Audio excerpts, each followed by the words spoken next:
Vibrant Gujarat, Sardar Vallabhbhai પટેલનું statue, નવું સંસદ ભવન, કાર્ટૂન કેરેક્ટર, મોઢેરા સૂર્ય મંદિર, 7 ઘોડા, ચંદ્રયાન, મહિલા સશક્તિકરણ, ઓલિમ્પિક જેવી વિવિધ થીમો બનાવવામાં આવી છે. તો કેમ છો મિત્રો, આજે આપણે આવી ગયા છે અમદાવાદના ફ્લાવર શોની જે તૈયારી થાય છે એના માટે હું પ્રતિકભાઈ અને કરણ અમે બધે સાથે છીએ. ચલો જોઈએ આગળ, તમને બતાવીએ, આખી ટૂર કરાવડાવીએ ને વિડીયોમાં બન્યા રહેજો. સબસ્ક્રાઈબ નહીં કરી દેજો, જલ્દી સબસ્ક્રાઈબ કરી લેજો. તો મિત્રો આપણે પહોંચી ગયા હતા ફ્લાવર શોની અંદર. જોઈ લો ભાઈ, અહીંયા ફ્રૂટ બ્રીટ બધું બનાવી દીધું છે ભાઈ, ફ્લાવરથી બનાવવામાં આવ્યું છે. અને અહીંયા ભાઈ કહેવાય ને વાઇબ્રન્ટ ગુજરાત, અને ભાઈ ઇલેક્ટ્રિક સિમ્બોલ. અહીંયા જોઈ લો મિસાઇલ, ચંદ્રયાન પણ બનાવવામાં આવ્યું છે. અને ઉપરાંત બીજી ઘણી બધી વસ્તુઓ જે છે ફ્લાવરમાં. જોઈ લો ભાઈ, આ ચીડિયાનું બધું ખાનું, અને આ જો હજી તો તૈયારી ચાલુ છે. અને સ્પેશિયલ શટલ કહેવાય છે ભાઈ. જોઈ લો અહીંયા બીજી બી ઘણી બધી વસ્તુઓ છે, હજી તૈયારીઓ ચાલુ છે. એટલે અને આ કહેવાય છે ને, આ શું છે કહું તમને એક્ઝેક્ટલી. આ જે છે એ સૂર્ય મંદિર મોઢેરા છે. અને કાર્ટૂન કેરેક્ટર જોઈ લો, પિકાચુનું કાર્ટૂન કેરેક્ટર અહીંયા છે.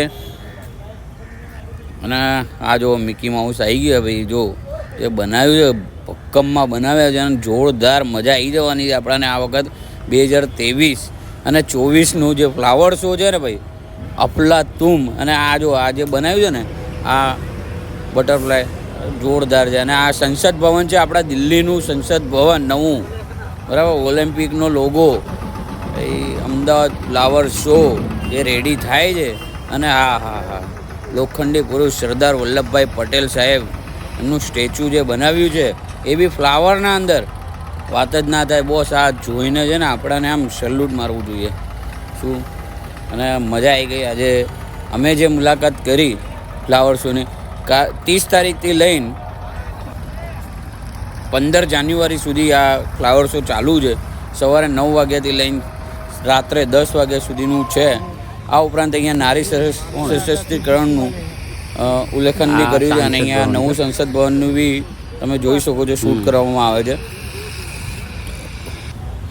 એ ઉપરાંત અહીંયા ઘણા બધા જે બટરફ્લાય છે, એ બટરફ્લાયમાં એ ફૂલ દ્વારા કરવામાં આવે છે. અને આ છે સૂર્ય મંદિર, આપણા મોઢેરાનું સૂર્ય મંદિર બનાવવામાં આવ્યું છે.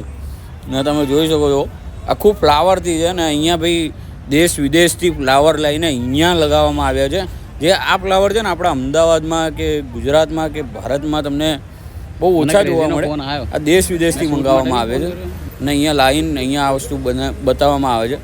જો ગવર્મેન્ટ આટલો ખર્ચો કરતી હોય સાહેબ, તો આપણે જોવા જવામાં શું ખોટું છે. એકવાર જરૂરથી મુલાકાત કરો આપણા અમદાવાદના ફ્લાવર શોની, હજી બને છે. અને જોઈ લો અહીંયા 7 ઘોડાની જે થીમ બનાવવામાં આવી છે. ઘણા લોકોને ખબર હશે કે 7 ઘોડા એટલે શું. 7 ઘોડા લગાવવામાં આવ્યા છે. અલગ અલગ ઘણા બધાના ઘરમાં થીમ મૂકેલી હોય છે, જે ફ્રેમમાં બનાવીને મૂકતા હોય છે 7 ઘોડાની. ઠીક છે, એ છે. સાથે સાથે અહીંયા લાઇટિંગવાળા ફૂલ પણ છે, બરાબર. અને એ ઉપરાંત અહીંયા છે ને ખાણીપીણીની બી સુવિધા છે. અને એડ્રેસ અને કોન્ટેક્ટ નંબર આપેલું છે, તમે જોઈ આવજો, મજા આવશે.